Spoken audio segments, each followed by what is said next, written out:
দর্শন, বণিক বার্তার ফিচার বিভাগের আয়োজন অনলাইন আলাপচারিতায় আমি রাইসা জান্নাত আপনাদের স্বাগত জানাচ্ছি। আজকে আমরা এমন একজন গুণী ব্যক্তিকে আপনাদের সঙ্গে আলাপ করিয়ে দেব, যিনি একাধারে কবি, লেখক এবং গল্পকথক। যার কথা বলছি তিনি শামীম আজাদ। শামীম আজাদ সম্প্রতি ব্রিটেনের মর্যাদাপূর্ণ national lottery award art in the community award পেয়েছেন। যুক্তরাজ্যের শিল্প সাহিত্যের কল্যাণকর কাজে অনুদান দেওয়ার সর্ববৃহৎ প্রতিষ্ঠান দি ন্যাশনাল লটারি। প্রতিষ্ঠানটি এবার পুরো যুক্তরাজ্য থেকে তালিকাভুক্ত ৬,০০০ জনের মধ্য থেকে মাত্র ১৩ জনকে এই বিশেষ সম্মাননার জন্য চূড়ান্ত করেছেন। এই ১৩ জনের মধ্যে রয়েছেন শামীম আজাদ। দেশের সাহিত্যাঙ্গনের জন্য এটি নিঃসন্দেহে একটি গুরুত্বপূর্ণ খবর। আজকে আমরা জানব তার এই পুরস্কার প্রাপ্তি ও শিল্প সাহিত্যের নানা বিষয় সম্পর্কে। শামীম আজাদ, আপনাকে স্বাগত। অনেক ভালো লাগছে বণিক বার্তার সঙ্গে মুখোমুখি হয়ে। কেমন আছেন আপনি? এখন তো পাতা ঝরার সময়, আমাদের বয়সও ঝরার সময়। প্রতিনিয়ত খুব একটা ভালো খবর পাই না তো দেশ থেকে। সাহিত্য শিল্প জগতের বন্ধু বান্ধব চলে যাচ্ছেন, মনটা আসলে খুব বেশি ভালো নেই রাইসা। আচ্ছা, আমাদের সবারই একই অবস্থা। আমরা বিশ্বব্যাপী একটা মহামারীর মধ্য দিয়ে যাচ্ছি। আমি আলোচনার ভিতরে প্রবেশ করতে চাচ্ছি। তো শুরুতেই আমি যেটা জানতে চাইবো যে আপনি ব্রিটেনের মর্যাদাপূর্ণ national lottery award art in the community award পেয়েছেন। এই অর্জনটি এত বড় বলে কেন মনে হচ্ছে আপনার কাছে, বা এত গুরুত্বপূর্ণ কেন মনে হচ্ছে? আপনার কাছ থেকে একটু জানতে চাইবো বিষয়টা নিয়ে। এটা পেয়ে তো প্রথমে একটু হতবাক হয়ে গেছি। সত্যি এটা খুব বড় অ্যাওয়ার্ড। শুধু যে অনেকজনের মধ্য থেকে একটা জায়গা পেয়েছি তা নয়, এই অ্যাওয়ার্ডটার নমুনাটাই আলাদা। আর এটা একটা রাষ্ট্রীয় সংগঠন। ন্যাশনাল লটারি বললেও এই লটারি সে লটারি নয়। এই লটারি হচ্ছে প্রতি সপ্তাহে, চিন্তা করতে পারো, 30 মিলিয়ন এদের অর্জন করে এই ন্যাশনাল লটারি থেকে, এবং তা দেশের গুড কজেস এর জন্য ওরা দেয়। ওরা বলে গুড কজেস, মানে যেখানে যেখানে ভালো কাজ হচ্ছে তাদেরকে দেয়। শিল্প সাহিত্য ক্ষেত্রে যারা পেয়ে পেয়ে কাজ করেছেন তারা অনেক আছেন, কিন্তু তার মধ্যেও এই বিশেষ সময়ে তারা বিশেষ অবদান রেখে নজরে পড়েছেন। সেটা যদি বলতে হয়, তার মধ্যে যখন নজরে পড়েছি ভাবলাম আমি খুব অবাক হয়েছি। সেই জন্য আমার কাছে এটা বিশাল। আর অ্যাওয়ার্ডটা দেয়া হচ্ছে এমন ভাবে যে এটা ছবিগুলো আমাদের national art gallery, portrait gallery থেকে শুরু করে বিভিন্ন সারা দেশের বিভিন্ন আর্ট গ্যালারিগুলোতে আমাদের কাহিনীটা যাচ্ছে, আমরা কি করেছি তা যাচ্ছে, এবং সঙ্গে সঙ্গে যাচ্ছে আমাদের ছবি। সবই ডিজিটাল এখন, তো সেটাও একটা বড় ব্যাপার। ৩ নম্বর বড় ব্যাপার হলো কে আমাদের পোর্ট্রেট করছেন। পোর্ট্রেট আসলে যিনি করেছেন তার নাম হচ্ছে ক্রিস ফ্লয়েড। ক্রিস ফ্লয়েড এত বড় না আয়শা, যে তিনি পল ম্যাকার্টনি তুলেছেন, মো ফারার কথা জানো, খেলোয়াড়, তারপর ভিক্টোরিয়া বেকাম, ওয়েসিস, সুপারগ্রাস, আমি কার নাম করব, এদের ছবি তুলেছেন এবং এই ন্যাশনাল পোর্ট্রেট গ্যালারিতে গেছে। যখন ক্রিস ফ্লয়েডের কথা উঠলো, আমি একটু জানতে চাই যে তার সঙ্গে তো তার কাজ বা তাকে খুব কাছ থেকে দেখার সুযোগ হয়েছে আপনার। তার কাজের মধ্যে কি ভিন্নতা আপনার চোখে পড়েছে, একটু যদি পাঠক এবং দর্শকদের উদ্দেশ্যে শেয়ার করেন। এটা এটা একটা বিরল বিরল একটা ঘটনা, কিন্তু সেই অর্থে আবার বিরল নয়। এদেশে যত বড় বড় মানুষের সঙ্গে কাজ করেছি, এরা কাছে আসলে মনে হয়েছে তারা অনেক ছোট ছোট। আচ্ছা, তারা এমন ভাবে কথা বলেছেন, তাদের সঙ্গে কিছুক্ষণের মধ্যেই তুমি বুঝতে পারবে না যে এরা এত বড় মাপের মানুষ। মনে হবে তোমারই মানে বন্ধু, একদম নিজের মানুষ বলে মনে তোমারই হয়, বন্ধু, কাছের মানুষ। তোমার কাছের মানুষ, তোমার তোমার কেমন সুবিধা লাগে, এটা অদ্ভুত লাগে। এখানে তিনি এসে আমাকে অনার করতে শুরু করলেন, কারণ আমি সেই নির্বাচিত 13 জনের একজন। আমাকে তিনি বলছেন যে আমি তোমার ছবি তুলে আমি গর্বিত। আমি আমি অবাক। তারপরে তিনি যেটা করলেন, আমাকে খোলা, আমি অ্যাপলস এন্ড স্নেকস নামের যে সংগঠন, তার আর্টিস্ট, এদেশে মূলধারায় কাজ করি। আমার সেখান থেকে আসলে ন্যাশনাল লটারি ফান্ডের, এটা আমাদের দেশের যে আর্টস কাউন্সিলের মতো, আর্টস, এটা হলো আর্টস অ্যাওয়ার্ড পাওয়া কাজদের মধ্যে একটি অন্যতম। কাজেই সেই অফিসে গিয়ে তার পেছনের একটা মাঠে একটা সুন্দর জায়গা খুঁজে নিলেন। নিয়ে খালি বললেন কি, "শামীম, তুমি স্টোরি টেলিং করতে থাকো। আমি তো বাচিক আ অনেকগুলো ব্যাপার করি। আমার কবিতাটাও পরিবেশন করি, স্টোরি টেলিং ও করি। আ মানে বিভিন্ন জিনিস, সেটা হয়তো তোমার পরে বিবেচনায় আসবে, তোমার বক্তব্যে আসবে।" আমাকে বলে যে, "তুমি বলতে থাকো।" তো কাজেই আমার যে বড় ছবিটা যাচ্ছে সেটা কিন্তু দেখে সবাই খালি বলে, "ছবি কি করে এত জীবন্ত হয়?" আচ্ছা। এইটা অবাক হয়েছি। যখন সবাই এভাবে বলছে নিশ্চয়ই একটা ভালো লাগা কাজ করছে আপনার ভিতরে। হ্যাঁ, কিন্তু সহজ করে দেয়া। সাবজেক্টটাকে সহজ করে দেয়া, তাকে নিজের মতো করে দেয়া। আমাকে আমাকে উনি বলেছেন যে, "তুমি চিন্তা করবে না, তুমি কোন দিকে তাকাচ্ছ। তুমি করে যাও, আমি তোমার সঙ্গে যাব।" তফাৎটা হলো, তুমি দেখবে যে অন্য কেউ বলবে, "আমি এই অ্যাঙ্গেলটা নিয়েছি শামীম, এদিকে তাকিয়ে কথা বলবে।" হুম, হুম। আর তুমি যখন ওদিকে যদি মাথা সরিয়ে নাও, আমার কিন্তু লাইটটা সরে যাবে। তা কিন্তু উনি বলেননি। মানে এটা মানে হচ্ছে, আপনার উপরে অনেকখানি ছেড়ে দিয়েছেন। হ্যাঁ, আমি সূর্য, উনি প্রদক্ষিণ করেছেন আমাকে। তার লোক লস্কর নিয়ে ২ জন মানুষ নিয়ে এসছেন। আমার কোম্পানি ম্যানেজার ছিলেন, লিসা মেড। সবাই আমাকে কেন্দ্র করেই। তুমি বোঝো না, মানুষ তো এটাই চায়। কাজের স্বীকৃতি তো এটাই হয়ে গেল। বোঝা যাচ্ছে যে খুব ভালো একটা অভিজ্ঞতা হয়েছে। হ্যাঁ, আ আপা আমি আরেকটা প্রশ্নে চলে যাই। যে চলমান করোনা সংকটে মননশীলতার চর্চা ও মানসিক স্বাস্থ্য অটুট রাখতে নবতর পদ্ধতিতে শিল্প সাহিত্য চর্চার নিরলস কাজের জন্য আপনাদের এই সম্মাননা প্রদান করা হয়েছে। আসলে নবতর পদ্ধতিতে শিল্প সাহিত্য চর্চার বিষয়টা বলতে আসলে কি বোঝাচ্ছে বা কেমন, এটা একটু বিস্তারিত জানতে চাই। বাহ! চমৎকার প্রশ্ন এবং চমৎকার অনুবাদ। এত সুন্দর অনুবাদ। সত্যি অ্যা আমাদের শিল্প সাহিত্যের একটা সনাতন পদ্ধতি তো আছেই। আমরা পরিবেশন করি এবং মানুষের মানসিকভাবে তারা এগুলি পছন্দ করে, বিনোদিত হয়, সময়টা ভালো কাটে। তো এই প্যান্ডেমিকের সময়ে তুমি নিজেই লক্ষ্য করবে, হুম। সহস্র প্রোগ্রাম হচ্ছে বাংলাদেশ থেকে। গল্প, কবিতা, নাচের, গানের, বিতর্কের, আলোচনার। কিন্তু আমার যে বিষয়টা তাদের নজরে পড়েছে সেটা হচ্ছে, আমি একে নতুনভাবে চিন্তা করেছি। এখনকার মানুষের মানসিক স্বাস্থ্য, মেয়েদের উপর যে চাপ, তারপর হলো ছেলে-মেয়েদের শিক্ষা এবং স্বাস্থ্য। মানে ব্যক্তিগত স্বাস্থ্যটাই এখন জনস্বাস্থ্যের ব্যাপার। এবং আ সার্বিকভাবে এই তথ্যগুলো মানুষের মাথায় কিভাবে যেতে হবে। তথ্যের মতো যেতে হবে না, গল্পের মতো যেতে হবে। সুন্দর। তাহলে গল্পের মতো যখন যাবে তখনই মানুষ আসলে উপলব্ধি করতে পারবে, ভিতর থেকে বুঝতে পারবে।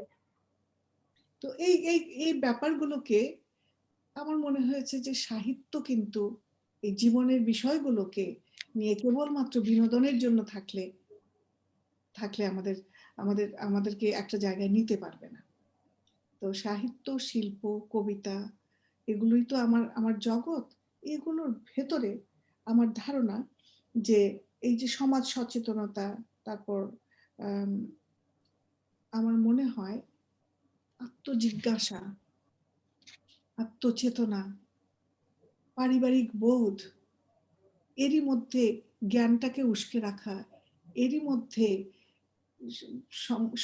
সংবাদ সম্পর্কে নিজে জ্ঞাত হয়ে সেই অনুযায়ী কাজ করা। এগুলো একটু চ্যালেঞ্জিংই। তাকে কি করে আ কবিতা, গল্প, সাহিত্য আলোচনায় নিয়ে আসা যায় সেটাই করেছি। আচ্ছা। আ আমি আ পুরস্কার প্রাপ্তি থেকে একটু বাহিরে যাই। আ শিল্প সাহিত্যের সঙ্গে আপনার দীর্ঘদিনের যোগসূত্র। তো সেই জায়গা থেকেই আসলে কোভিড আসার পরে দেখা যাচ্ছে যে সবকিছুই অনলাইন ভিত্তিক হয়ে গেছে। এমনকি এই যে শিল্প সাহিত্যের চর্চা সেটাও আমরা অনলাইন ভিত্তিক দেখতে পাচ্ছি। তো এই সাহিত্য চর্চাটার রূপটা আসলে আগামীতে কেমন হবে বা এটা নিয়ে আপনার বক্তব্যটা কি? আমার এই আগের উত্তরের ধারাবাহিকতাই বলি ওকে। যে এত মানে অনলাইনে সবকিছু চলে এসছে। হুম। একটা ছোট জায়গা থেকে আমরা করছি, ছোট জায়গার ভেতরের জিনিসগুলো বড় হয়ে গেছে আমাদের কাছে। সে সম্পর্কই বলি, সে আসবাবপত্রই বলি, সে সুযোগ সুবিধাই বলি, এগুলো এখন আমাদের বিবেচনায় অনেক বড়। এগুলোকে কাজে লাগিয়ে তখন সত্যিকার অর্থে এই অনলাইনের এই জানালা ছাড়িয়ে আমাদেরকে দেশ অতিক্রম করে গিয়ে পৌঁছতে হচ্ছে। অনেক অসুবিধার মধ্যে কিছু কিছু সুবিধা আসে। এই যেরকম আমরা আটকে পড়েছি, সঙ্গে সঙ্গে কিন্তু বাইরের দিগন্ত খুলে গেছে। আন্তর্জাতিকভাবে আমি অনুষ্ঠান করে বেড়াচ্ছি, কানাডা, তারপর আমেরিকা, বাংলাদেশ, ব্রিটেনের বিভিন্ন জায়গায়। এই সুযোগগুলোকে আমাদেরকে নতুন করে ভাবতে হবে। এই সুযোগগুলো তখনই সফল হবে যখন আমাদের প্রক্রিয়াগুলো, আমাদের অ্যাপ্রোচগুলো আমাদের আধুনিক হবে, বৈশ্বিক হবে। আহ, আপা, আমি একটা বিষয় আসলে বলবো এখন, যেটা হলো যে আপনি art in the community award, এত বড় একটা অর্জন আপনার ঝুলিতে যুক্ত হয়েছে, কিন্তু বাংলাদেশের গণমাধ্যম বা সংবাদ মাধ্যম যাই বলি না কেন, সেখানে খুব একটা কিছু চোখে আমার পড়েনি এই বিষয়টা নিয়ে। তো এই বিষয়ে আসলে আপনি কি বলবেন? আমি এত ভালো লাগছে যে তোমার এই বিষয়টা নজরে পড়েছে। অনেক সময় আমরা মানে হয় কি, নিজের মানুষকে আমরা একটু ভিন্ন আলোকে দেখতে পারি না। নিজের মানুষকে তার অবস্থানগত কারণে আমরা তাকে বিবেচনা করি। হয়তো দেশের মানচিত্রের বাইরে আমি আছি বলেই এই মানুষের দেশে অবদান হলেও তাকে সেভাবে আমরা দেখতে অভ্যস্ত না। কিন্তু ব্যাপার হলো এই, তাহলে কি যথেষ্ট মূল্যায়ন করতে পারছি না আমরা, দেশের মানুষেরা? মূল্যায়নের চাইতে আমি একটু অন্যভাবে বলবো যে আমাদের যে অভিজ্ঞতাগুলো, সেগুলো একটু ভিন্ন মাত্রায়, ভিন্ন রকমের হয়ে কিন্তু বাংলাদেশের জন্য, বাংলাদেশের ভান্ডারে এবং বাংলা ভাষার ভান্ডারে যাচ্ছে। তো মূল্যায়ন না করেও যদি সংযোগটা তারা করতেন, এটাই তো আধুনিকতা। তাহলে বৈশ্বিক যে ব্যাপারগুলোর কারণে আমাদের একটি অবস্থান অর্জন করা হয়েছে, এক, তারা নিজেরা খুশি হতেন, তাদের পাঠকরা খুশি হতেন যে আমাদের একজন। দুই, কি করছি, কেন করছি, সেটাই বেশি গুরুত্বপূর্ণ। তাহলে ওই প্রক্রিয়াগুলো তরুণদের কাছে যেত। আমরা কি মানে এরকম ব্যাপারটা হয়ে যাচ্ছে যে আপনারা দেশের বাহিরে আছেন, যে কারণে আপনাদেরকে অপর করে দিচ্ছি? তুমি এত একেবারেই বর্তমান প্রজন্ম, এটা এত ভালো করে বুঝলে বা বললে, তুমি একেবারে আমার আত্মাটা ছুঁয়ে গেলে। এটা একটা সূক্ষ্ম একটা রাজনীতি চলে আমাদের, যার জন্য আমাদের কিছু নাম দিয়ে দেওয়া হয়েছে: অভিবাসী, প্রবাসী লেখক, প্রবাসী। অনাবাসী লেখক। কিছুতেই নিজেদের গোত্রভুক্ত করা হচ্ছে না। আমাদের কিন্তু পুরস্কারগুলোকেও একটা বাইরের পুরস্কার হিসেবে দেওয়া হচ্ছে। কখনোই এভাবে দেখা হয় না সমমানের আমাদের অবদান, অথবা কখনো তার চেয়েও উচ্চতর অবদান আমাদের। এবং মৃত হলে হয়তো কিন্তু চারিদিকে বাজনা বাজিয়ে এটা বলা হবে যে উনি আমাদের অনেক বড় লোক ছিলেন। কিন্তু জীবদ্দশায় আসলে আমরা সেইভাবে আপনাদেরকে, আপনাদের যে পাওনা সেটা আমরা দিতে পারছি না। এই যে দিলে, বণিক বার্তা তো এটা রেকগনাইজ করলো, বণিক বার্তা তো এটা স্বীকৃতি দিচ্ছে। বণিক বার্তা তো একটা মূলধারার এবং খুব ভালো একটা কাগজ বাংলাদেশে। তো এটাও কম কথা না। অন্যান্য কাগজে হয়তো প্রেস প্রেস বিজ্ঞপ্তি যাচ্ছে, কিন্তু কেউ তো এইভাবে আমাকে এখনো পর্যন্ত কোনো সাক্ষাৎকার নেয়নি বাংলাদেশ থেকে। দিন শেষে কিন্তু আপনি এক দেশের জন্যই কাজ করছেন, দেশের আহ, সাহিত্য অঙ্গন বা শিল্প সাহিত্যের জন্য কাজ করে যাচ্ছেন, এবং সেটা দেশের গণ্ডি ছাড়িয়ে বিদেশে চলে গেছে এবং সেখানে আপনার কাজ অনেক সমাদৃত হচ্ছে। আপনি তো আমাদের দেশের সম্পদ। আমি অনেক নমিত হচ্ছি তোমার কথায়। আমি যেখানেই যাই না কেন, কিছুদিন আগে আমি অ্যাথেন্সে একটা আবাসিকত্ব, আরেকটা সম্মাননা পেয়েছি। আচ্ছা, এটার জন্য অনেক অভিনন্দন আপনাকে। তো সেটাও আমি কিন্তু বাইরে বাইরে মানে বিলেতের কবি হিসেবে পেয়েছি, কিন্তু বাঙালি কবি হিসাবে পেয়েছি। যে আচ্ছা। কথাটা বললাম, আমার বাইলিঙ্গুয়ালিজম কি, আমি বাংলাও পারি, আমি ইংরেজিও পারি।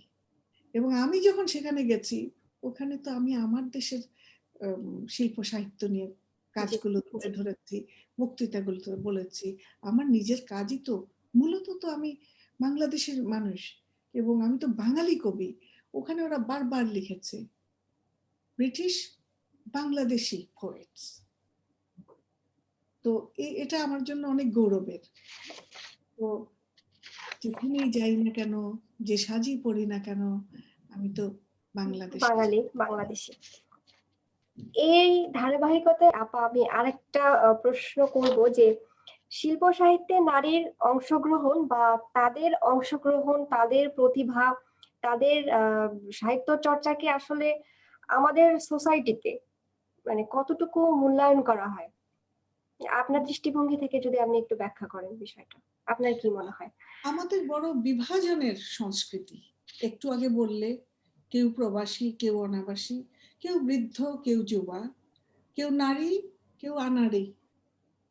তো এইভাবেই তো আমরা দেখি। তুমি মনে করো বিষয়বস্তু কি, তাতেই কিন্তু মানুষের চিহ্নিত হওয়া উচিত।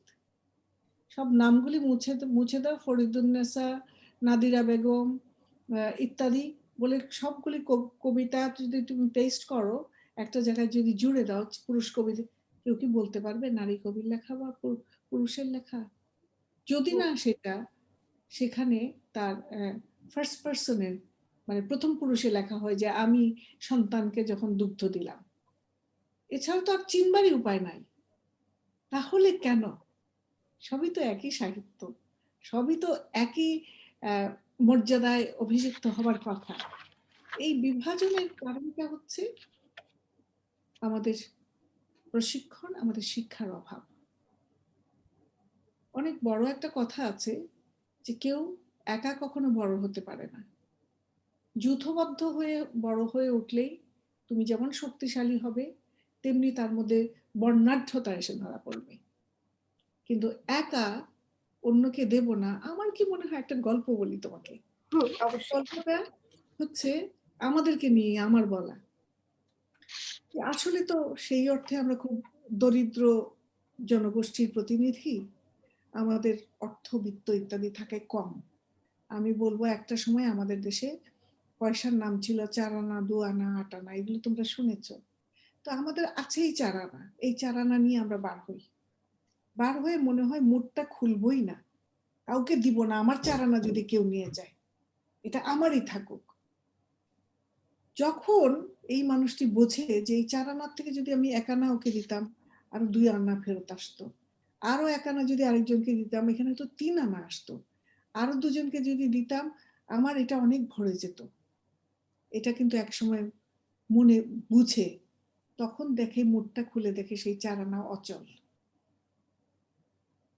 বুঝেছো? এটাই হলো কথা। অনেক সুন্দর করে বুঝিয়ে বললেন আপা। সামনে বইমেলা আসছে, আপনি নতুন কোনো কাজ করছেন কিনা বা নতুন কোনো বই আমরা সামনে পাবো কিনা আপনার?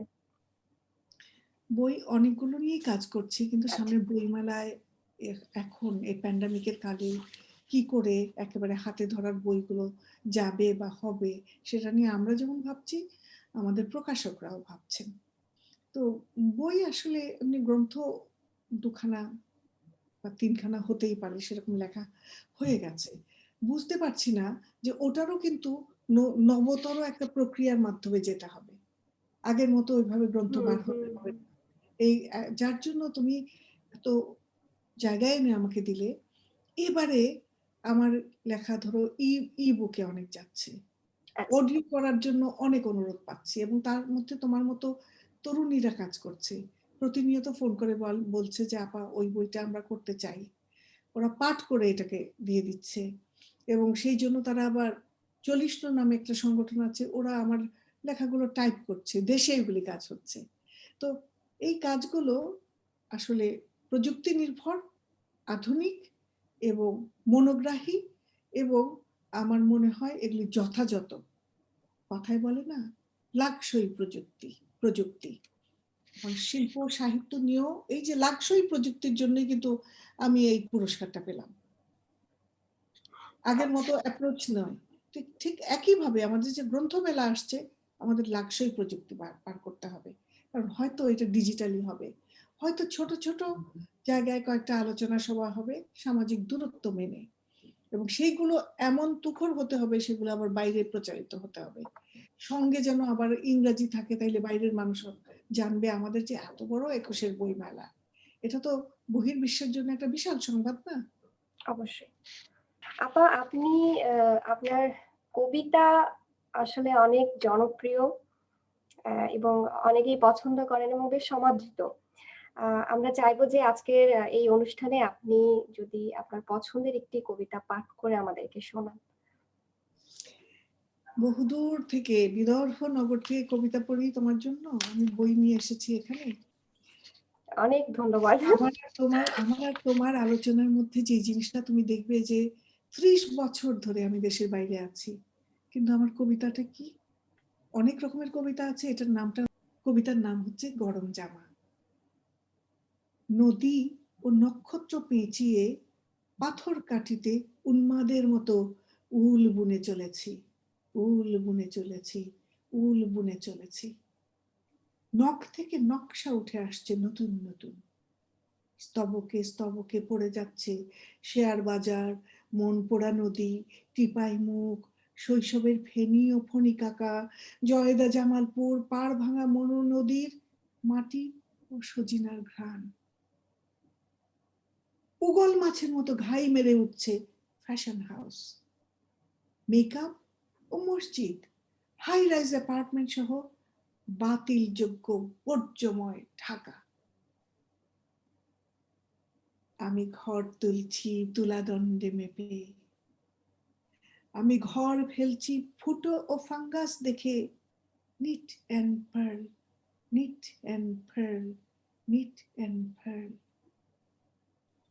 উলের গোলার সাথে গড়িয়ে যাচ্ছে বেড়ি বাঁধ, বেড়ি বাঁধ থেকে জলের মঞ্চে লাফিয়ে পড়া নগ্ন কালো শিশু কিলবিল। আমার আঙুলের আহাম্মক টানে পড়ে যাচ্ছে অ্যাসিড দগ্ধ নারীরা। উঠে আসছে বিদ্যুৎ সংকট, অসহ্য সাংসদ, জালিম যুদ্ধাপরাধী, ক্ষয়িষ্ণু বন ও বন্যা। বাংলাদেশের নদী ও নক্ষত্রের সঙ্গে কিছুতেই ঘর তুলছে না যারা, তারাই হয়ে যাচ্ছে উলের জামা, দস্তানা, গলায় জড়ানোর জন্য মাফলার এখনকার ইতিহাস। অথচ তারা তো কখনোই ছিল না কোনো অগ্নিগোলক। ধন্যবাদ। অনেক চমৎকার আপা, খুবই সুন্দর। আপনার কবিতা আমি শুনেছি, অনেকের কাছ থেকেই শুনেছি যে আপনার কবিতা প্রচন্ড সুন্দর। আমি বেশ কয়েকটা পড়েছি। আপনাকে অনেক ধন্যবাদ। অনেক ধন্যবাদ। আহ শামীম আপা, আপনি তো মাঝে মাঝেই দেশে আসেন। কোভিড পরিস্থিতি কেটে যাওয়ার পরে বাংলাদেশে আসলে কি কাজ করার ইচ্ছা আছে? বাংলাদেশে নানাবিধ কাজ যেগুলি করি বা করেছি, তার মধ্যে দেখো কবিতার কি বলবো, কবিতা, গল্প বলা, গল্প পাঠ, এগুলিকে কান্ডারি করেই তো এগিয়েছি। তখন একটা জিনিস লক্ষ্য করেছি যে আমাদের সমান যারা অভিজ্ঞ আছেন তাদের সঙ্গে নতুনদের সঙ্গে বড় বেশি বিভেদ হয়ে গেছে। কিন্তু মেল এখানে বন্ধন ঘটানো দরকার। এটা দরকার দরকার এবং অনেক আগে একটা কাজ করেছিলাম, পুরাতন নতুন লেখক এদেরকে একত্রে মিলিয়ে ঝুলিয়ে কেউ মেন্টরশিপে যেতে পারেন। কারণ এই যে মানে পরবর্তী প্রজন্ম, তারা আমাদের থেকে অনেক বিযুক্ত হয়ে গেছে। গেলেই শুধু শুনি যে আপা আমাদের আসলে সেরকম করে নিজের সমস্যা বলার লোক নাই, অথবা এরকম করে আমরা কেন পাই না। তো আমি তো এখানে শিক্ষক, এদেশে প্রশিক্ষিত শিক্ষক। আমাদের যেগুলো শিক্ষণীয় বিষয় আছে তাকে আনন্দের মাধ্যমে এবং কি বলা যায় একেবারে সরাসরি সংযোগের মাধ্যমে করতে পারি। আমার খুব ইচ্ছা আবার সেই আগের মতো অগ্নি ও জলের মতো আরেকটি প্রকল্প করার, যাতে তরুণ লেখক এবং অভিজ্ঞ লেখকদের একত্র করে কিছু লেখার মানে মজা করে কিছু লেখালেখি করা। আমরা অপেক্ষায় থাকবো যে কোভিড কাল কেটে যাক, খুব দ্রুত কেটে যাক এবং আপনি দেশে আসুন এবং আপনার যে কাজগুলো পরিকল্পনা করেছেন, যে কাজগুলো করার, সেগুলো বাস্তবায়ন করুন। আপা, আজকে আপনার জন্মদিন। শুভ জন্মদিন, আপনাকে অনেক অনেক শুভেচ্ছা। আপনি অনেক অনেক ভালো কাজ করুন আগে, হ্যাঁ, আরো সুন্দর সুন্দর কবিতা আমাদেরকে উপহার দিন। আসলে আমরা কোভিড পরিস্থিতির মধ্য দিয়ে যাচ্ছি, তারপরেও জন্মদিন একটা বিশেষ দিন মানুষের জীবনে। আসলে এই দিনটাকে কিভাবে সেলিব্রেট করবেন? আমি আজকেই ভাবলাম যে মানে আবার আমি 21 হয়ে যাচ্ছি, কারণ তোমাদের মতো এত তরুণ তরুণীরা আমি খুব সৌভাগ্য মানে এই অর্থে এরা আমার সঙ্গে কাজ করে এদেশেও এবং দেশেরও তরুণ প্রজন্মের সঙ্গে আমার খুব সংযোগ। সুতরাং জন্মদিনটা ভরে যাচ্ছে আমার। আমি আসলে তরুণ প্রজন্মের সঙ্গে কিছু সাক্ষাৎকার অনুষ্ঠানে যাচ্ছি এই এভাবেই, জুম বা কি বলো, স্ট্রিমিয়ারই বলো, যেভাবেই হোক, দিনটি আনন্দে ভরে আছে এই অর্থে যে আসলে আমরা যারা এই প্যান্ডেমিকের সময় বেঁচে আছি, বলতে পারি আমরা দৈবাত বেঁচে আছি এবং চলে যে যাব সেটা সবাই জানি, কিন্তু যতক্ষণ আছি দুটো জিনিসের কথা মনে রাখতে হবে। দেশের স্বাস্থ্যের কথা, আমার জন্মদেশ স্বাস্থ্যের কথা, নিজের স্বাস্থ্যের কথা এবং শিল্প সাহিত্য নিয়ে কি করে আমরা তার রক্ষণাবেক্ষণ করতে পারি সেই কথা। আমার আসলে জন্মদিনে নিজের জন্য এটাই চাইবো আমি, আমার যাতে এই কর্মক্ষমতাটা থাকে, এটাই আমার শ্রেষ্ঠ উপহার হবে। আসলে আমরাও চাই আপনি আরো অনেক ভালো সৃষ্টিশীল কাজ আমাদের সবাইকে উপহার দিন এবং দেশের মানুষের জন্য এবং দেশের বাহিরে যারা আছেন, আপনার কাজ আরো অনেক বেশি বেশি বিস্তর পরিধি যাক, আপনার সেটা চাই। সেই শুভকামনা থাকবে। আজকে আলোচনা শেষ করব আপা। আপনাকে অনেক ধন্যবাদ। আপনি দেশের বাইরে আছেন এবং সেখান থেকে আমাদেরকে সময় দিয়েছেন। অনেক আলাপ হলো। সামনে হয়তো আমরা আবারও কোনো বিষয় নিয়ে, শিল্প সাহিত্যের কোনো একটা শাখা নিয়ে আবার আলোচনায় বসবো। সেই পর্যন্ত আপনি। এটা তো একটা শ্রেষ্ঠ উপহার আমার জন্মদিনে। দেশের সঙ্গে তুমি আমাকে সংযোগ করিয়ে দিলে। আমার দেশে আমার বন্ধু বান্ধব দেখবে, আমার আত্মীয় স্বজন দেখবে এবং আমি তোমার সঙ্গে কথা বলতে পারলাম। এর চাইতে শ্রেষ্ঠ পুষ্পস্তবক আর কি হতে পারে। অনেক ধন্যবাদ। আমি নিজেও খুবই আনন্দিত, কারণ আমি আপনার অনেক কথা শুনেছি। আজকে আমি আপনার সঙ্গে প্রথম সাক্ষাৎকার করছি। এটা আমার জন্য খুব আনন্দের। আমি তরুণ প্রজন্মের একজন, আমার আসলে অনেক কিছু জানা হলো। আগামীতে আবার আপনার সঙ্গে হয়তো যোগাযোগ করব। সেই পর্যন্ত আপনি সুস্থ থাকবেন, ভালো থাকবেন শামিমা। অনেক ধন্যবাদ। দর্শক, আমাদের নিয়মিত আয়োজনগুলো দেখতে চোখ রাখুন বণিক বার্তার ফেসবুক ও ইউটিউব চ্যানেলে। এছাড়া সর্বশেষ খবর রাখতে ভিজিট করুন বণিক বার্তার ওয়েবসাইট www.bonikbarta.net-এ। আজকের মতো বিদায় নিচ্ছি। আগামী দিনে হাজির হব নতুন কোনো অতিথিকে নিয়ে। সেই পর্যন্ত ভালো থাকুন, সুস্থ থাকুন।